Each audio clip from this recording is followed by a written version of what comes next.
दोस्तों, मैं हूं आशीष गौतम और स्वागत है आपका आपके अपने YouTube channel Reet online store पर। तो दोस्तों, आज हम पढ़ेंगे बाल्यावस्था और किशोरावस्था से संबंधित विगत परीक्षाओं में पूछे गए महत्वपूर्ण प्रश्न। तो देखते हैं आपके कितने सही हो पाते हैं। आप हमें कमेंट में ज़रूर बताएं कि आपके कुल इन क्वेश्चनों में से कितने क्वेश्चन आपके सही हुए और कितने गलत हुए। तो चलिए शुरुआत करते हैं पहले क्वेश्चन से। बाल्यावस्था से संबंधित ये पहला प्रश्न है। आपको कमेंट में हमें बताना है कि इसका सही आंसर क्या है। तो चलिए शुरुआत करते हैं। गिरोह अवस्था किस आयु वर्ग एवं विलंबन विकास से संबंधित है। मतलब दो पूछा है इसने, एक तो गिरोह अवस्था किस आयु वर्ग से संबंधित है और जो विलंबन विकास है वो किससे संबंधित है। तो देखिए इसमें ऑप्शन दिया है ए 16 से 19 वर्ष नैतिक विकास, बी 3 से 16 वर्ष नैतिक विकास, सी 8 से 10 वर्ष सामाजिक विकास और डी 16 से 19 वर्ष संज्ञानात्मक विकास। तो इसका सही आंसर देखिए दोस्तों, गिरोह अवस्था बाल्यावस्था में बच्चा क्या है कि गिरोह में रहना, ग्रुप में रहना प्रारंभ कर देता है। कि बच्चे क्या होते हैं बाल्यावस्था में ग्रुप में रहना चाहते हैं। देखिए दो दो तीन तीन बच्चों का ग्रुप बना होता है। तो इस तरह तो उनका इसका सही आंसर होगा 8 से 10 वर्ष सामाजिक विकास। ठीक है, अगला क्वेश्चन है सर्वाधिक उपयुक्त जीवित रहता है। तो इसका सही आंसर होगा डार्विन। ठीक है, ये डार्विन से संबंधित कथन है। तीसरा क्वेश्चन है बाल्यावस्था छद्म परिपक्वता का काल है, ये परिभाषा किससे संबंधित है। तो देखिए दोस्तों, परिभाषाओं को याद करने का मैंने पहले भी बताया था, बहुत ही अच्छी आपको ट्रिक के माध्यम से हम याद करवाएंगे। तो देखिए इस तरह का क्वेश्चन आ जाए, जब छद्म परिपक्वता की कभी भी बात आए तो हमें याद रखना है जे.एस. रोस। अब इसको याद कैसे रखेंगे। छद्म का अर्थ होता है झूठा, झूठा। ठीक है, तो हमें ये याद रखना है कि बच्चे क्या करते हैं, बात बात पर रूसते हैं। तो वो उनका रूसना झूठा होता है, क्योंकि छद्म परिपक्वता का अर्थ हमें इस तरह याद रखना है कि वो बात बात पर झूठे रूसते हैं। तो झूठे रूसते हैं तो रूसते हैं, तो रूसने से याद हो जाएगा जे.एस. ग्रोस। अब कभी भी आप देखो बाल्यावस्था छद्म परिपक्वता, छद्म नाम आती है, हमें याद रखना है कि बच्चे हैं वो झूठे, छद्म का अर्थ होता है झूठा, और झूठे से हमें याद रखना है कि वो रूस जाते हैं, तो रोस हो जाएगा। अगला क्वेश्चन देखिए, किस अवस्था में बालक भौतिक वस्तुओं के द्रव्यमान, संख्या और परिवर्तन को समझना लगता है। तो देखिए इसका सही आंसर होगा बाल्यावस्था। लेकिन अभी इसमें पूछा है, देखिए पूछना क्या चाहता है हमें, प्रश्न को बहुत ही ध्यानपूर्वक देखना है। इसमें पूछना चाह रहा है कि बाल्यावस्था में कौन सा, तो उत्तर बाल्यावस्था। अगर यहाँ पे ऑप्शन ऐसे होता बाल्यावस्था, शिशुअवस्था या किशोरावस्था, तो हम करते बाल्यावस्था। लेकिन अभी ये बाल्यावस्था में से पूछना चाह रहा है, तो देखिए भौतिक वस्तुओं का जो है वो उत्तर बाल्यावस्था के काल में द्रव्यमान आदि जो परिवर्तन होते हैं उनको समझने लग जाता है। अगला क्वेश्चन देखते हैं 5 नंबर। 6 से 10 वर्ष की आयु में बालक किस में रुचि लेना स्टार्ट कर देता है। तो हमें पता है दोस्तों, 6 से 10 वर्ष की आयु में बालक विद्यालय में रुचि लेना स्टार्ट कर देता है, क्योंकि वो आते जाते बच्चों को देखता है। और तो हम नॉर्मली उन्हें 6 से 10 वर्ष की आयु में बालक को स्कूल में भेज देते हैं। स्कूल इसका विद्यालय इसका एकदम सही आंसर हो जाएगा। अगला देखिए क्वेश्चन, नई खोज की अवस्था किसे माना गया। देखिए दोस्तों, नई खोज की अवस्था, इस तरह का क्वेश्चन आ जाए तो इसका सही आंसर तो होगा बाल्यावस्था। लेकिन अभी ये बाल्यावस्था में पूछ रहा है, तो इसका उत्तर क्या हो जाएगा, उत्तर बाल्यावस्था। अब हमें याद कैसे करना है, भी खोज बाल्यावस्था में बच्चा क्या है, नई नई खोज करने की शुरुआत कर देता है, सृजनात्मकता होती है। जैसे कैसे खोज करता है, अपनी याद ऐसे करते हैं। आप अपने बचपन को याद कीजिए, छोटी जैसे गाड़ी थी, अपने ला के देते थे, छोटी ये कार, छोटी छोटी कार होती है, या कुछ खिलौना हो गया, तो उसको खोलना शुरू कर देता है, यानी उसमें नया कुछ ना कुछ वो खोजना स्टार्ट कर देता है। तो इस तरह हमें याद रखना है कि नई खोज की अवस्था में याद रखना है बाल्यावस्था, और बाल्यावस्था में याद रखना है उत्तर बाल्यावस्था। तो इसका सही आंसर हो जाएगा 3 नंबर, उत्तर बाल्यावस्था। चलिए अगला क्वेश्चन देखिए, हार्नो के अनुसार मौलिक दुश्चिंता के संप्रत्यय का विकास होता है। देखिए इसका सही आंसर होगा बाल्यावस्था। जो मौलिक दुश्चिंता होती है वो किस में, कौन से में होती है, बाल्यावस्था में। अब चलिए अगला क्वेश्चन देखते हैं, किस विचारधारा ने बाल्यावस्था के अनुभव के विकासात्मक आयाम पर बल दिया। अब देखिए विकासात्मक आयाम, इस तरह की कभी बात हो तो हमें याद रखना है मनोविश्लेषणात्मक। मनोविश्लेषणात्मक सिद्धांत है ये, बालक के मानसिक विकास से संबंधित है, इसलिए विकासात्मक आयाम वगैरह किस में होंगे, मनोविश्लेषणात्मक में होंगे। इस तरह अपने याद कर सकते हैं।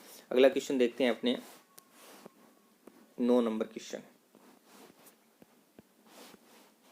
बाल्य अवस्था संवेगात्मक विकास की दृष्टि से अनोखा काल है। देखिए दोस्तों, ये बहुत बार पूछा गया है क्वेश्चन कि अनोखा काल है, ये किसने कहा है। बाल्य अवस्था संवेगात्मक दृष्टि से क्या है, अनोखा काल है। तो इसको याद कैसे करेंगे? देखिए यहाँ पे लिखा है अनोखा और ये क्या लिखा है? काल। तो अब कभी भी याद रखना आपने, कभी भी ऐसे नाम आए अनोखा, अनोखा और काल, अनोखा काल कभी भी नाम आए तो अपने को याद रखना है काल लिखा हुआ है यहाँ पे, काल से हमें याद रखना है कोल। काल से क्या याद रखना है? कोल। और आंसर में देखिए दोस्तों कोल कहाँ दिया हुआ है? ये कोल एवं वृक्ष। तो ये काल है, इसको काल पे अपने ओ का ऐसे लगाना है सिंबल, बस कोल। तो कोल एवं वृक्ष ने कहा है अनोखा काल। देखिए इसमें आंसर में जो क्वेश्चन पूछा है इसी में आंसर दे रखा है कोल है ये, अनोखा काल को अपने क्या पढ़ेंगे? कोल है, तो कोल है तो जेएस ये कोल एवं वृक्ष हो जाएगा। इसके बाद में देखिए अगला क्वेश्चन, नकारात्मक व्यवहार किस अवस्था से में सामान्यतः देखा जाता है? देखिए दोस्तों जो नकारात्मक व्यवहार है बाल्यावस्था में देखा जाता है। बच्चा जैसे अपने उसको बोलते हैं आपने को ये नहीं करना तो वो जरूर करता है। अपने ऐसे बोलते हैं बच्चों की इस जगह आपको नहीं जाना तो वो देखते हैं यहाँ जरूर जाते हैं। तो इस तरह हमें याद रखना है भी बाल्यावस्था में नकारात्मक व्यवहार से संबंधित। अब देखिए बाल्यावस्था में बालक को सरल कहानियों के माध्यम से नैतिक शिक्षा दी जाती है संबंधित। अब ये हमें याद आ रहा है कि ये बात किसने कही थी? कोल सैनिक ने कही थी। अब देखिए जब कभी भी सरल कहानियों की बात आए, सरल कहानियों की बात आए तो हमें याद रखना है कोल सैनिक, कोल सैनिक ने यह बात कही थी। अब देखिए अगली बात क्वेश्चन देखिए, बालक में सामाजिक गुणों का विकास करने की सबसे अच्छी विधि कौन सी है? देखिए दोस्तों सामाजिक गुणों की बात कर रहा है तो सामाजिक में हमें याद रखना है सामाजिक अर्थ अभिव्यक्ति ही सामाजिक गुणों की सबसे अच्छी विधि मानी गई है। बाल्यावस्था में विद्यालय परिवार का स्थान और अध्यापक माँ का स्थान ले लेता है, किस मनोवैज्ञानिक का कहा गया है? तो देखिए हमें याद रखना है कि हर लोग। अब इसको याद कैसे रखेंगे? याद ऐसे रखेंगे कि बाल्यावस्था में जो विद्यालय है, बाल्यावस्था में विद्यालय परिवार का स्थान ले लेता है, ये बात कही है। तो हमें याद रखना है कि बाल्यावस्था में बच्चे क्या जाते हैं? विद्यालय, और उसमें क्या लगा होता है? घर घर घर से अब अपने बच्चे क्या आप कहते हैं परिवार वाले कि आप स्कूल जाओ, स्कूल जाओ। एक तरह हमें ये याद रखना है घर पे हमारे क्या लग जाता है? लोग लग जाते हैं। तो इस तरह याद कर लेंगे हर लोग भी। आप घर पे नहीं रहने देते, वो हमें स्कूल में भेजते हैं, तो इस वजह से क्या हो जाएगा? हर लोग। अगला क्वेश्चन देखते हैं, संचय काल की अवधि। देखिए संचय काल की अवधि, एक तो बात सीधी सीधी क्लियर हो रही है कि संचय काल से संबंधित प्रश्न आए तो हमें पता है बाल्यावस्था होगा, और बाल्यावस्था में भी कौन सा? 6 से 9। संचय काल मतलब खिलौने रखना और रखना, खिलौनों की आयु, ये सारे संचय हम किस चीज़ का करते हैं? खिलौनों का। अपनी अपनी चीज़ें संभाल के रखते हैं, कुछ चीज़ स्टोर करके रखते हैं, तो बच्चे करते हैं। तो बाल्यावस्था हो जाएगा और 6 से 9 वर्ष हो जाए। ये क्वेश्चन बहुत बार रिपीट हुआ है और हम हर बार भूल जाते हैं, तो इसको कैसे याद करेंगे? देखिए 20वीं शताब्दी बालक की शताब्दी है, ये बात किसने कही? तो इसको याद रखने का बहुत ही आसान तरीका बता रहा हूँ मैं आपको, जिंदगी में कभी नहीं भूलोगे आप। देखिए कैसे, यहाँ शताब्दी लिखा है और यहाँ भी शताब्दी लिखा है, बीच में क्या है? कै, तो अपने बीच में लगाना है क्रो। अब देखिए दोस्तों शताब्दी शताब्दी 2 बार आया है, तो ऑप्शन में देखना 2 बार क्या नाम आया है? क्रो एंड क्रो 2 बार नाम आया। तो बीच में कै लगा है तो हिंट ये होगा भी 2 बार नाम आएगा। किस नाम का आएगा? की लिखा है तो कैसे याद रखेंगे? Crow and crow. तो इस तरह याद रखेंगे 20वीं शताब्दी बालक की शताब्दी है। उप परिभाषा किसकी है? क्रो एंड क्रो की है। ऐसा नहीं। खिलौनों की आयु, अभी मैंने बताया संचय की अवधि। खिलौनों की आयु किसको कहते हैं? बाल्यावस्था को कहते हैं। और बाल्यावस्था में खिलौनों की आयु कौन सी बाल्यावस्था? शुरू वाली, पूरे बाल्यावस्था। किसने मूलभूत विश्वास बनाम अविश्वास को विकास की प्रथम अवस्था कहा है? तो एरिक्सन। इसका सही आंसर क्या हो जाएगा? एरिक्सन। अगला देखिए, निम्न में से कौन सा विकासात्मक कार्य उत्तर बाल्यावस्था के उपयुक्त नहीं है? तो इसका सही आंसर हो जाएगा दोस्तों पुरोचित या स्त्रोचित सामाजिक भूमिका को प्राप्त करना।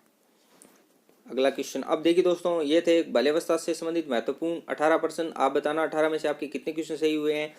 चलिए अब देखते हैं किशोरावस्था से संबंधित कुछ महत्वपूर्ण प्रश्न, और हमें कमेंट में जरूर बताएं कि आपके कितने क्वेश्चन सही हुए हैं। पहला क्वेश्चन आया है स्टैनले हॉल से संबंधित। स्टैनले हॉल के अनुसार किशोर वर्तमान की शक्ति और भावी। अब एक चीज हमेशा ध्यान रखना बच्चों, मैं यही बता रहा हूँ आपको कि बाल अध्ययन का जनक किसको माना गया है? मैंने आपके पीछे क्वेश्चनों को भी मैंने बताया था, स्टैनली हॉल। मैंने बताया था कि ये एक हॉल है, इसमें बोर्ड लगा है और यहाँ पे बच्चे क्या है, पढ़ रहे हैं। तो बाल क्या कर रहे हैं, यहाँ अध्ययन कर रहे हैं, बालक अध्ययन कर रहे हैं, किसमें, हॉल में। तो इसलिए किसको जनक माना जाता है, स्टैनली हॉल को। अब ये जो स्टैनली हॉल है, ये कहते हैं कि जो किशोरावस्था है ये तनावपूर्ण अवस्था है, झंझावत की अवस्था है, और इसमें ये बोलते हैं कि बहुत सारी कठिनाइयों की अवस्था है, तूफानी अवस्था है, ये ऐसी बात करते हैं। स्टैनली हॉल क्या कहते हैं कि जो किशोरावस्था है वो तूफानी अवस्था, इस तरह की बात करते हैं। तो हमें हमेशा याद ध्यान रखना कि तूफान की, झंझावत की, ये सारी बात कौन करेगा, स्टैनली हॉल करेगा, क्योंकि इन्होंने क्या किया था, बाल अध्ययन का इनको पिता माना जाता है। तो बालकों पे अध्ययन किया तो इनका नाम आ जाएगा स्टैनली हॉल। अब चलिए क्वेश्चन देखते हैं।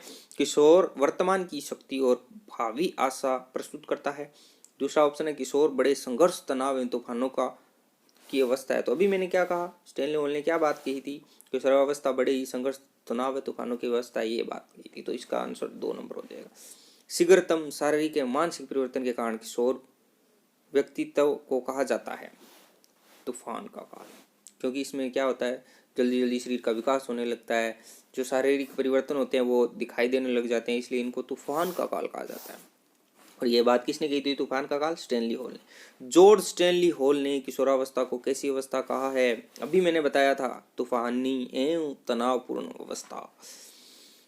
किस अवस्था में स्व सम्मान की भावना सबसे अधिक होती है। तो देखिए दोस्तों, किशोरावस्था होती है उसमें स्व सम्मान की भावना सबसे अधिक होती है, क्योंकि जैसे बच्चा होता है जो किशोरावस्था में जब जाता है तो वो खुद को सुंदर दिखना, अच्छे कपड़े पहनना, अपने बारे में ज़्यादा सोचना, ऐसी जो अवस्था होती है, जैसे कहते हैं ना बेइज्जती महसूस करते हैं क्लास में, तो वो सारी अवस्था स्व सम्मान की अवस्था किशोरावस्था में शुरू होती है। तो इसका सही आंसर 2 नंबर है। 500 क्वेश्चन देखते हैं।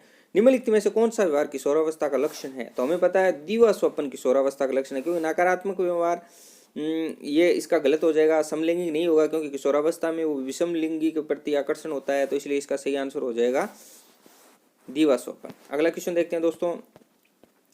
पूछा है किस समूह में किशोरावस्था की विशेषता है। तो हमें पता है कि दिवा स्वप्न होता है, दोस्तों को महत्व देते हैं और विद्रोह की भावना होती है। तो इसलिए सही आंसर इसका हो जाए 1 नंबर। अगला क्वेश्चन देखते हैं। किशोर किशोरियों के संदर्भ में सर्वोत्तम समूह का चयन कीजिए। तो सही आंसर हो जाएगा दोस्तों इसका, देखिए आप बताइए हमें क्या है, तार्किक, अमूर्त चिंतन और निर्णय शक्ति। इसका सही आंसर हो जाएगा 1 नंबर। अगला क्वेश्चन देखते हैं। किशोरावस्था के दौरान विकासात्मक परिवर्तनों के फलस्वरूप होने वाली प्रमुख समस्या है। तो इसका सही आंसर हो जाएगा दोस्तों, बताइए क्या होगा, 4 नंबर, संयोजन की कमी। किशोरावस्था में संयोजन की कमी होती है। तो अगला क्वेश्चन देखते हैं। निम्नलिखित में से कौन सी अवस्था संक्रमण की अवस्था कहलाती है। तो संक्रमण की अवस्था किसको कहते हैं, किशोरावस्था को कहते हैं। निम्नलिखित में से कौन सा किशोरावस्था का लक्षण नहीं है। तो हमें पता है व्यवहार में स्थिरता नहीं है, और बाकी सारे लक्षण है, लेकिन व्यवहार में क्या है, उसकी स्थिरता नहीं होती। तो इसका सही आंसर हो जाएगा 2 नंबर। तो उम्मीद करते हैं कि आपके सारे क्वेश्चन समझ में आए होंगे, और आपके कितने क्वेश्चन सही हुए हमें कमेंट में ज़रूर बताएं। और अंत में इतना ही, हम और भी आपके लिए बहुत ही अच्छे अच्छे विगत परीक्षाओं में पूछे गए जो महत्वपूर्ण क्वेश्चन है वो लेके आएंगे। तो अंत में ये है कि चैनल को सब्सक्राइब करें और अपने मित्रों के साथ वीडियो को शेयर करें।